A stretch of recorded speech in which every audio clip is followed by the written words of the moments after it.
Her stepmother made her accuse an innocent man, but the truth came out in court.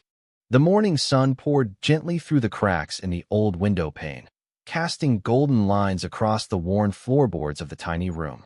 Sam sat at the edge of his narrow bed, tying the same pair of scuffed shoes he'd worn for years.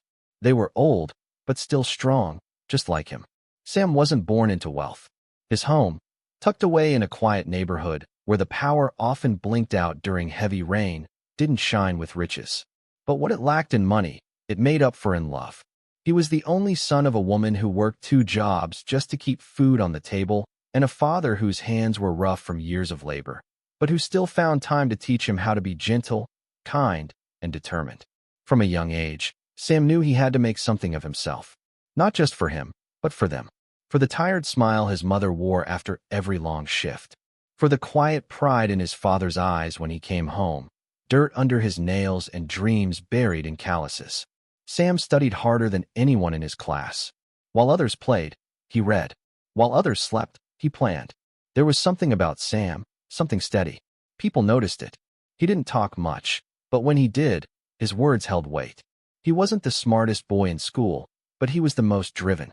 Every test, every book, every late night spent under the weak light of a flickering bulb was a step toward something bigger. College wasn't easy. He got in with the help of a scholarship, barely enough to cover tuition. The rest he made up by doing odd jobs. He swept library floors before class and washed dishes at night. Some laughed at him. Some said he'd never make it. But Sam never talked back. He just smiled, rolled up his sleeves, and worked harder.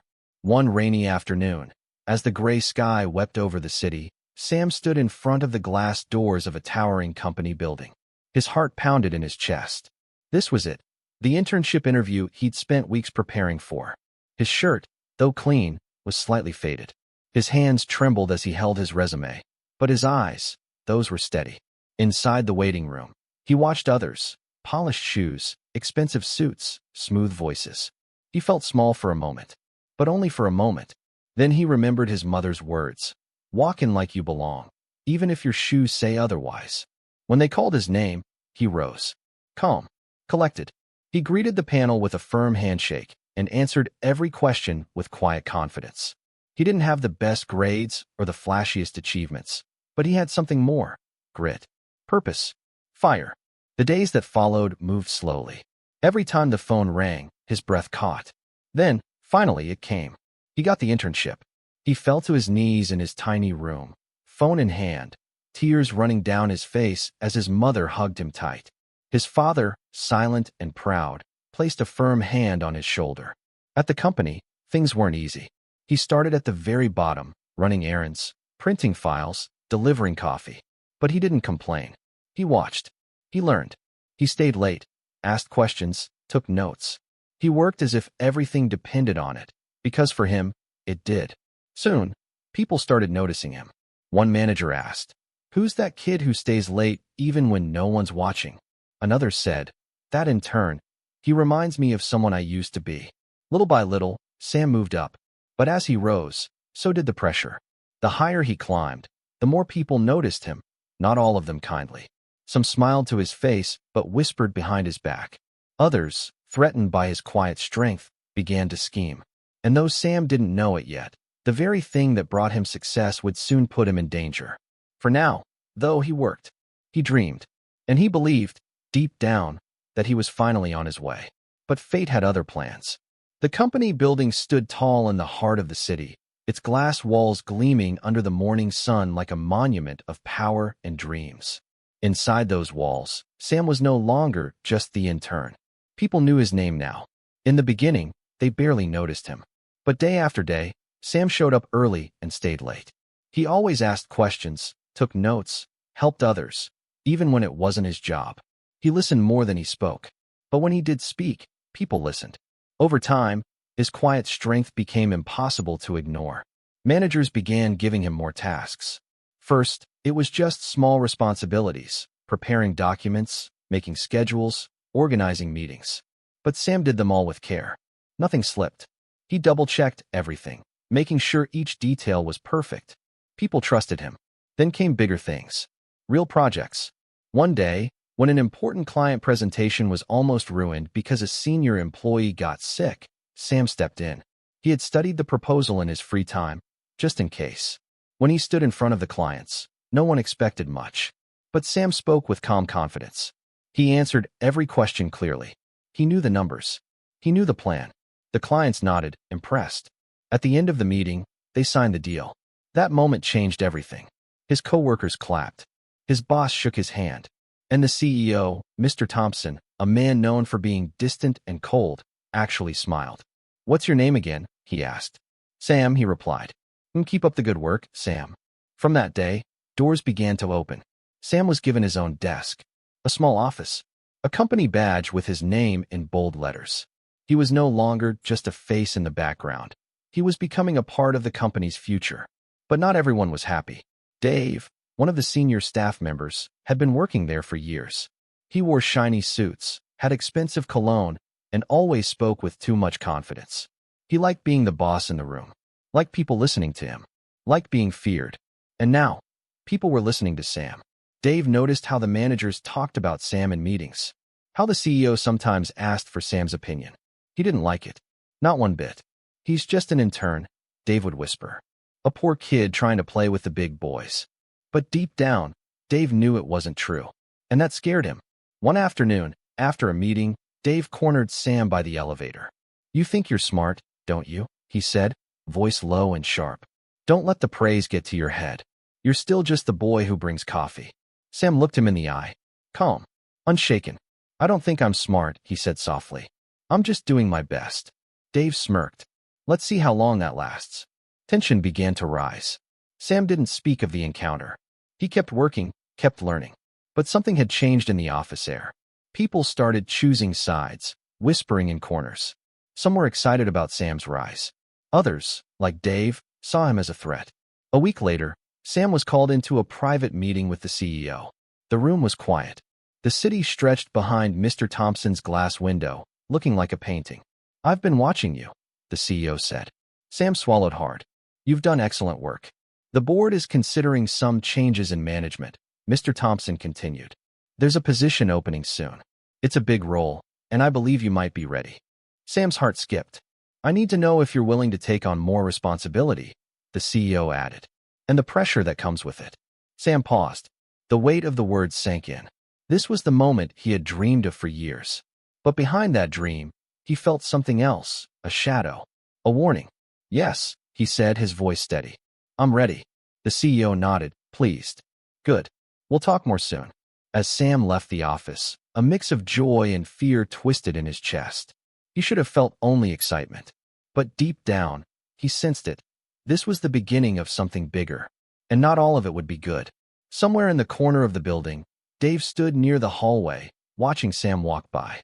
And in his eyes, a dark plan was already forming. The evening sky blushed with soft orange and pink as the sun began to set over the quiet neighborhood. Lights flickered on, one by one, in the small but warm house where Sam lived. It wasn't big or fancy, but tonight, it was filled with laughter, music, and the smell of grilled meat and fresh cake. It was Sam's birthday. For the first time in years, he had taken a break. No files, no phone calls, no meetings, just one night to breathe, to smile, to celebrate how far he had come. He invited his colleagues, his neighbors, even the security guards from work. Everyone came with cheerful faces and small wrapped gifts. The backyard buzzed with chatter. Paper lanterns swung gently in the breeze. Plates clinked, music played low in the background, and children ran barefoot on the grass. Sam moved from guest to guest, laughing, shaking hands, making sure everyone had enough food and drinks. Angelica, Sam's friendly next-door neighbor, arrived a bit late, holding a fruit salad in one hand and guiding her stepdaughter, Sophie, with the other. Sophie, just 16, had a soft, innocent look, long black hair tied in a ponytail, quiet eyes, and a shy smile. She wore a modest yellow dress that brushed her knees and held a small book in her hand the entire time. She was polite, helping set the table and offering to pass plates. Everyone who noticed her saw a well-mannered teenager, a girl still trying to find her voice in a world of adults. But someone else noticed her too, Dave. Standing by the drink table in his usual sharp suit, Dave sipped his glass slowly, his eyes following Sophie's every move. His smile was different tonight. It wasn't friendly. It was calculating. He had come to the party pretending to be kind. He brought a bottle of wine and a fake laugh. He gave Sam a firm handshake and said, "Happy birthday, buddy," through clenched teeth. But his heart was dark and his mind was busy. As the night grew deeper, the party became livelier. People gathered around Sam for the cake. His mother had baked it herself, a 2-layer chocolate cake with thick white icing. Everyone sang, clapped, and cheered as Sam blew out the candles. For a moment, time stood still. Sam looked around at the faces, friends, co-workers, neighbors, all smiling. He felt happy. He felt safe. But behind that joy, danger was brewing. Dave stood in the shadow of the back porch, away from the noise. He wasn't clapping. He wasn't smiling. His eyes were locked on Sophie as she laughed softly beside her stepmother, her hands holding a small plate of cake. Then, a slow, wicked thought crept into Dave's mind. He knew he couldn't beat Sam at work. Sam was too smart, too calm, too trusted. But what if he could ruin his name? What if he could make people question the man they respected? He watched Sophie again. How young she looked, how close she lived, how innocent her presence was. His lips curved into a cold, silent grin. He didn't need to touch her. He just needed a story. A lie strong enough to spread. Something that would shame Sam forever. Later that night, as the party slowed and people began to leave, Dave made sure to stay behind. He offered to help clean up. Sam, still smiling, accepted the help. "Thanks, man. That means a lot." Dave shrugged. Of course. Anything for the birthday boy. But while they packed plates and folded chairs, Dave's eyes flicked again toward Angelica's house, where Sophie stood in the doorway, waving goodnight. And in that moment, Dave's plan was born fully. A dark seed planted in the middle of a bright celebration. A lie, sharpened and ready. And Sam, unaware, laughed with the man who would soon try to destroy him. The city lights flickered against the dark sky as Angelica sat at a small round table inside a quiet restaurant near the center of town. The place wasn't fancy, but it had red velvet chairs, soft music, and a strange calmness that made her feel like something serious was about to happen. She checked her phone again. 7:32 p.m. "Why did he invite me here?" she muttered under her breath, tapping her fingers nervously on the table. She didn't know Dave well. They had only spoken a few times at neighborhood gatherings and Sam's birthday party. He was polite, but there was something about his smile that made her skin crawl. Still, when he called and said he wanted to talk about something important, curiosity pulled her in. And, truthfully, she needed a distraction. Raising Sophie hadn't been easy. Angelica had married Sophie's father just 3 years ago, and ever since then, things had been difficult. Sophie never truly warmed up to her. She always stayed quiet, always kept her distance. She did well in school, helped with chores, never caused trouble. But somehow, it only made Angelica feel more bitter. She wanted a daughter who loved her openly, someone who called her mom without being reminded. Instead, she got polite silence, shut doors, and quiet walks to school. Deep down, Angelica felt rejected, unwanted. She didn't hate Sophie, but there were days when she felt close. Just then, Dave walked in, wearing a dark blue suit and a golden watch that glinted under the light. He strolled to her table like he owned the room. "Angelica," he said smoothly, sitting down. "You look lovely tonight." She offered a half smile. "Thanks. So what's this all about?" Dave leaned back in his chair, ordered 2 drinks, then folded his hands on the table. He didn't speak for a moment, just studied her face like a man about to make a risky move. "I'll get straight to the point," he said at last. "I want to make you an offer. One that could really help you and Sophie." Angelica raised an eyebrow. "Help us how?" "You said at the party that Sophie wanted to go to prom," Dave said, his tone light. "But you couldn't afford the dress, the shoes, the makeup, all of it." Angelica stiffened. "I didn't tell you that." "You didn't need to," he replied coolly. "I listen more than I talk." Her eyes narrowed. "What are you getting at?" Dave leaned closer. His voice dropped to a whisper. "I need a favor. A small one. And in return, I'll make sure Sophie gets the perfect prom night. Dress, shoes, hair, everything. Plus, some extra money for you. 10,000, to be exact." Angelica stared at him. "What kind of favor?" Dave paused. Then, slowly he said it.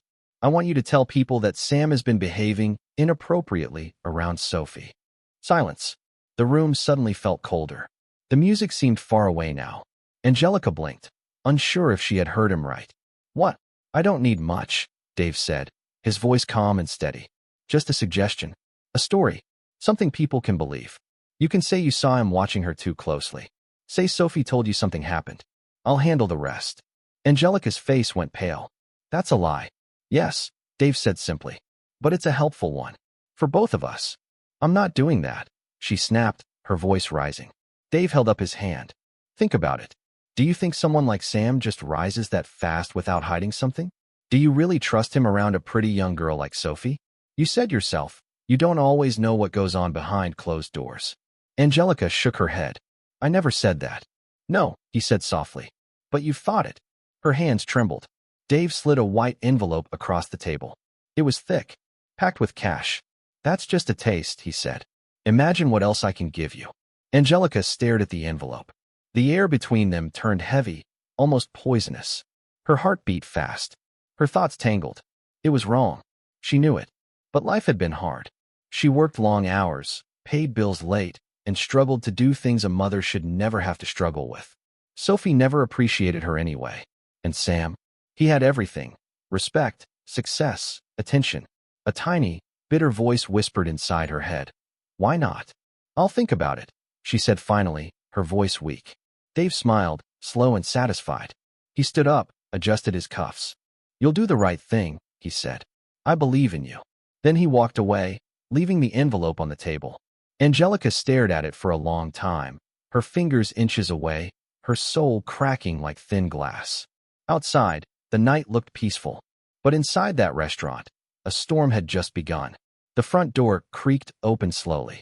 Angelica stepped into the quiet house, the envelope of money stuffed deep inside her purse.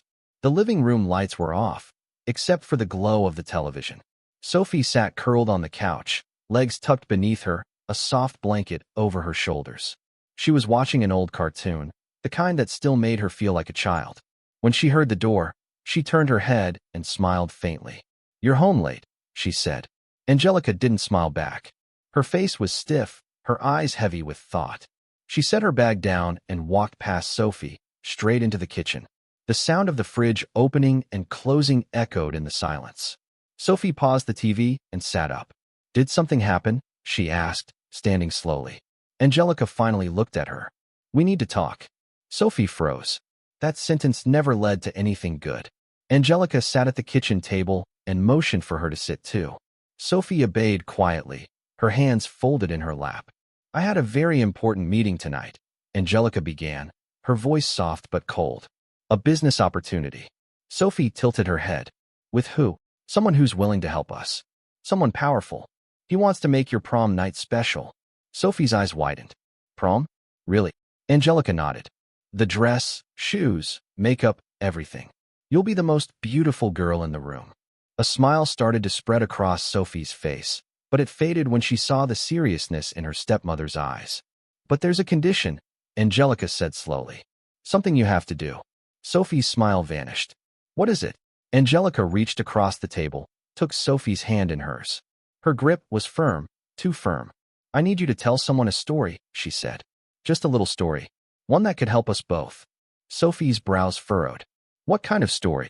Angelica looked her straight in the eyes. I need you to say that Sam made you uncomfortable.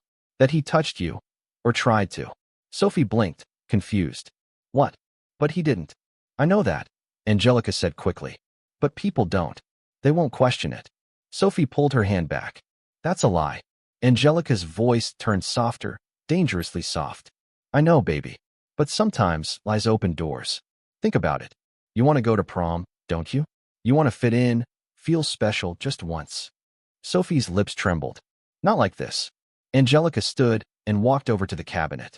She pulled out a small red box and set it in front of Sophie. Inside was a shimmering pair of silver heels, brand new, untouched. I bought these tonight, she said. Your size. I even ordered the dress online. The one you showed me last month. Sophie stared at the shoes. Her heart skipped. You don't ever ask for anything, Angelica continued. You stay in your little corner, always so quiet, always so alone. I'm trying to give you something. I'm trying to make you seen. Sophie looked up. Her voice cracked. But it's not right. Angelica's eyes hardened. You think the world is fair? Do you think people like us get what we deserve by being good? No. We get what we can take. Sam has everything. And we have nothing. Tears filled Sophie's eyes.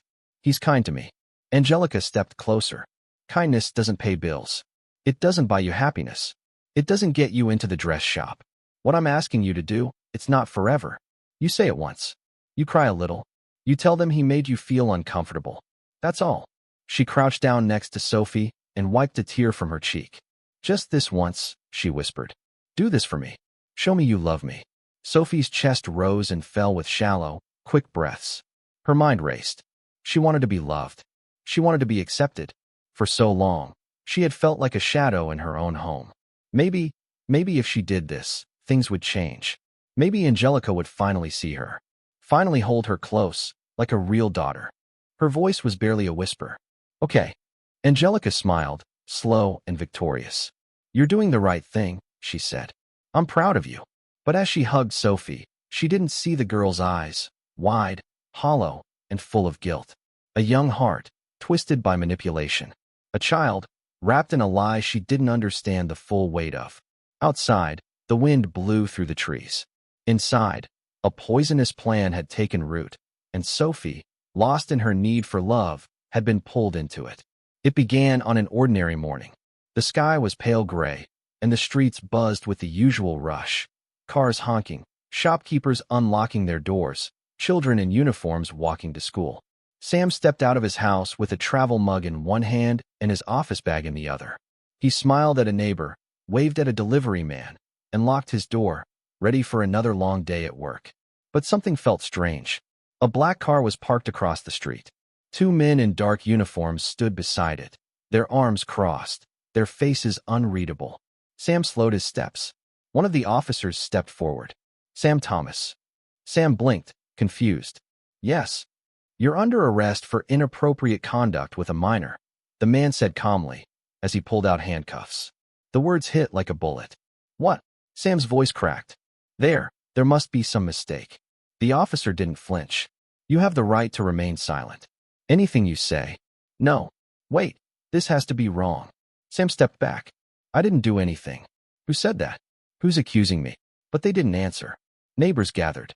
Curious eyes peeked through curtains. Someone started filming with a phone. Sam's heart pounded as the cold steel cuffs locked around his wrists. His coffee mug dropped to the ground, shattering on the pavement. Please, he begged. This is a mistake. I swear to you, I didn't do anything. But the officers stayed silent. The car door closed behind him with a heavy thud. By noon, the news had spread. Breaking, company manager accused of harassment of minor. Sam's photo flashed on every news site, every social media feed. A picture of him smiling at a company event, now turned into a symbol of shame. Comment sections filled with angry words. Disgusting. Another fake gentleman exposed. He should rot in jail. His phone rang nonstop, then stopped altogether as people began blocking him. His email was flooded with canceled appointments. The company released a public statement. We take these allegations seriously. Sam Thomas has been suspended pending investigation. Within hours, everything he had built started to collapse. At the police station, Sam sat in a cold, gray room with his hands shaking. I want to speak to someone, he said. Please. I don't even know what I'm being accused of exactly. A tired officer dropped a file on the table. The stepmother of the girl came forward. Said her daughter told her about what you did. The girl confirmed it herself. Sam's throat tightened. Sophie. Yes. That's her name. 16. No. Sam said, his voice breaking. That's not possible. I barely speak to her. I would never hurt her or any girl. This is a lie. Someone's setting me up. The officer leaned forward. Then prove it. Sam buried his face in his hands. How do you prove something didn't happen? Outside the station, reporters waited like vultures. Cameras flashed. Microphones were shoved forward as he was let out for transfer. Sam, do you admit to the charges? Did you know she was a minor? Do you have anything to say to the public? I'm innocent, Sam shouted. I didn't do this. But few believed him. Even the people who once admired him at work kept their distance. His so-called friends turned quiet. He saw familiar names online, sharing the story like it was fact. Some posted old photos with him and wrote, I always had a strange feeling about him. His world, Everything he had worked for was falling apart. One by one, the lights of his life were going out. In her bedroom, Sophie sat on her bed, holding the silver heels in her lap. Tears rolled down her cheeks. Angelica stood in the doorway, arms crossed. It's done. No going back now. Sophie didn't reply. Her heart ached with guilt, with shame, with the weight of a lie too big for her young soul to carry. She wanted to scream. She wanted to take it back. But she was trapped. And Sam, the kind man who had always treated her with respect, was suffering for it. Alone in his cell, Sam stared at the wall. The room was small, cold, silent. He whispered to himself, over and over, I didn't do it. I didn't do it. But no one was listening. And the world outside had already decided he was guilty. Days passed, then weeks. The sky outside Sophie's window changed colors again and again, blue, gray, dark. But inside her room, everything stayed the same. Cold, heavy, silent. She no longer laughed. She no longer watched her favorite shows. Her books sat unopened, her school bag untouched. The silver heels, once shiny and perfect, now sat in the corner gathering dust. Every time Sophie looked at them, her chest tightened with pain. Each night, she stared at the ceiling and whispered the same words over and over. I'm sorry. But Sam couldn't hear her. The world couldn't hear her. And her secret was eating her alive. The trial was just 2 weeks away. Every time the word court was mentioned on the news, Sophie's heart skipped. The case had become one of the biggest stories in the city. Reporters spoke with urgency. Social media exploded with opinions. People called Sam a monster. But Sophie remembered the man who gave her juice on hot days. The one who smiled politely and said things like, "You doing okay?" when others ignored her. He never made her uncomfortable. He never looked at her the wrong way. He was innocent, and now he was about to be destroyed. Angelica, on the other hand, acted like nothing was wrong. She bought new clothes, got her nails done. She even told Sophie to try on her prom dress, as if everything was fine. But Sophie couldn't even look in the mirror. Sometimes she wondered, does she even care? Does she even feel guilty? One night, as they ate dinner in silence, Sophie finally asked, "Do you think we did the right thing?" Angelica didn't look up. "We did what we had to do." "But it's a lie," Sophie whispered. Angelica's fork clinked against her plate. She set it down slowly. "Lies keep the world moving," she said sharply. "You'll thank me later when you're out of this small house and living a better life." Sophie stared at her mother. No, her stepmother, and saw something in her eyes that made her shiver. Coldness. Emptiness. Angelica had made peace with the lie, but Sophie hadn't. At the office, Dave leaned back in his leather chair with a wide, smug grin. He sipped his coffee slowly while watching the news on his phone. Former company manager Sam Thomas heads to trial, facing serious charges involving a minor. Dave chuckled under his breath. "Poor Sam," he muttered. "Too clean. Too honest. Should have known better." He walked through the office halls like a king. People who once admired Sam now looked to Dave for answers, for leadership. He acted humble, but inside, he was thrilled. His plan had worked perfectly. No one suspected him. No one questioned the sudden shift in power. He was the hero now. But behind the smug smile, something darker hid. A thirst for more. A pride that fed on someone else's pain. The more Sam suffered, the better Dave slept at night. Sophie, however, couldn't sleep at all. She had dreams, terrible ones. Sam in handcuffs, crying. Sam alone in a jail cell. Sam screaming that he was innocent while no one listened. She'd wake up gasping for air, her sheets drenched in sweat. She began avoiding her friends. Her teachers noticed the change, but when they asked, she just said, "I'm tired." Her voice grew softer, her shoulders heavier. Every time she saw a photo of Sam on the news, her heart broke a little more.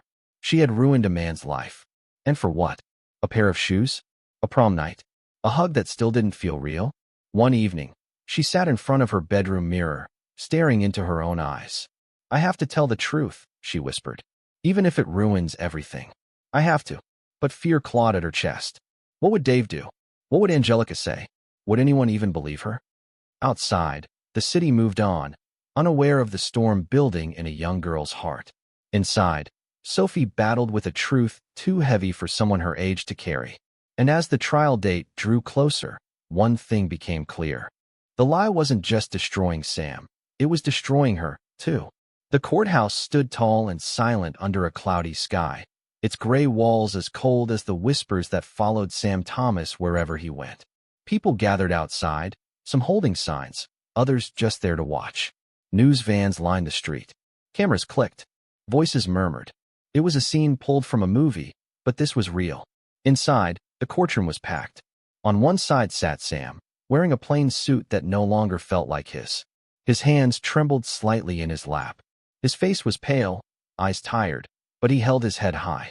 He had nothing to hide, but that didn't stop the fear. His life hung in the balance. On the other side sat Angelica, dressed like a proud mother, her chin lifted, her arms folded tightly. Next to her was Sophie, in a simple dress, her hands clasped so tightly they had turned white. Dave sat behind them, looking calm and smug as ever.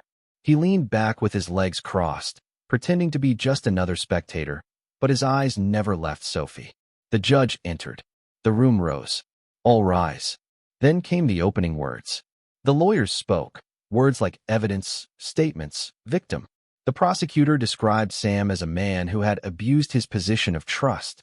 There were gasps. People stared at Sam as if he were already guilty. Sam kept silent. He had told the truth. That was all he could do. Then came the moment that changed everything. The prosecution calls Sophie Anderson to the stand. Sophie froze. The courtroom blurred around her.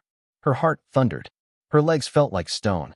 Angelica gave her a firm look, a silent warning. Dave leaned forward slightly, waiting. Sophie stood, slowly. Each step toward the witness box felt heavier than the last. Her knees shook. Her lips were dry. When she sat down and faced the crowd, she saw so many eyes, cold, curious, angry. The lawyer stepped forward. State your name for the court. S. Sophie Anderson, she whispered. And how do you know the defendant, Mr. Sam Thomas? He's my neighbor, she said softly. Can you tell the court what happened on the evening you claim he acted inappropriately? Sophie looked at the judge, then at Sam. His eyes met hers, full of sadness, not anger. He looked broken, and still, he looked at her like she mattered. Her lips parted, but no words came out. Her throat tightened. Her hands began to shake. Miss Anderson, the lawyer said. Sophie swallowed hard. And then, it happened. The tears came. I can't do this, she whispered. Gasps filled the courtroom. What do you mean? The lawyer asked. Sophie's voice cracked as she looked up at the judge. It's not true, she said. None of it is true. Silence. Dead silence. The judge leaned forward. Speak clearly, young lady. Sophie's shoulders shook as she cried. Sam didn't do anything. I lied. My stepmother made me lie, and someone else told her to. I didn't want to, but I was scared, and I just wanted her to love me. The courtroom exploded in whispers. Angelica stood up. Sophie, what are you saying? Order, the judge yelled, banging the gavel. Sophie continued, her voice rising through her sobs. He never touched me. He never even looked at me the wrong way. He was kind. He was good. I was just a stupid, scared kid who did something terrible. I'm so sorry. Sam's mouth fell open. He couldn't breathe. For a moment, he thought he was dreaming. But it was real. The truth had come out. Angelica's face twisted in shock and rage. You ungrateful. Sit down, ma'am, the judge barked. Dave slowly stood up at the back of the room, slipping toward the exit, but a pair of officers blocked his path. Leaving so soon, one of them said. Stay where you are, the other ordered. Back at the witness stand, Sophie looked at Sam one more time. I'm sorry, she whispered. I didn't mean to ruin your life. Sam, his hands shaking, slowly nodded. You told the truth, he said, barely able to speak. That matters. The courtroom was still spinning from the confession, but one thing was certain. Everything had changed. The lie had shattered. And in its place, the truth finally rose. Sam closed his eyes, letting out a breath he'd been holding for far too long. At last, someone believed him. The courtroom was silent, so quiet you could hear Sophie's soft sobs echo against the wooden walls. Judge Hamilton's face was hard. His eyes, sharp behind his glasses, scanned the room slowly. He looked at Sophie with something close to sympathy, then at Sam, with calm respect. And finally, his gaze settled on Angelica, who sat frozen in her chair, her face pale, her lips pressed tight. Miss Anderson, the judge said firmly, you are very brave to speak the truth today. It is not easy to admit a lie, especially one so serious. but doing so may have saved an innocent man's life. Sophie nodded through tears. Then the judge turned to Angelica. But the same cannot be said for you. Angelica opened her mouth to speak, but the judge raised his hand. You manipulated a child. You encouraged her to tell a false story. You conspired to destroy an innocent man's name, his career, and possibly his future, all for selfish gain. A slow rustle moved through the crowd. Judge Hamilton looked at the officers nearby. Arrest her, he said calmly. The moment was surreal. Angelica stood up suddenly, her chair screeching back. No, wait, you don't understand. But the officers were already on her. They pulled her hands behind her back and slipped the cuffs on. I did it for her, she cried. I did it to help us. You did it for yourself, the judge replied coldly. Angelica was led away, struggling and shouting, as Sophie turned her face and cried harder. Across the room, Dave tried to shrink into the shadows. But it was too late. Mr. David Kingsley, the judge said sharply, your name has been mentioned in connection to this conspiracy. If further evidence proves your involvement, you will face serious charges. Dave's smirk was gone. I had nothing to do with. Save it for the investigators, the judge cut in. Officers approached him, not to arrest, but to escort him out. He was not free. Not anymore. The investigation had begun, and the truth would find its way to him too. Sam sat quietly in the defendant's chair, watching it all unfold like a dream. A terrible, painful dream. His lawyer turned to him. It's over. You're free. But Sam didn't smile. He felt numb. The judge cleared his throat and looked straight at him. Mr. Thomas, all charges against you are dropped. You are free to go, and your record will be cleared. Sam slowly stood. He wanted to feel relief. He wanted to feel something. But all he felt was exhaustion, deep and heavy in his bones. The damage had already been done. His name had been dragged through the mud. His face had been splashed across news headlines. Friends had turned away.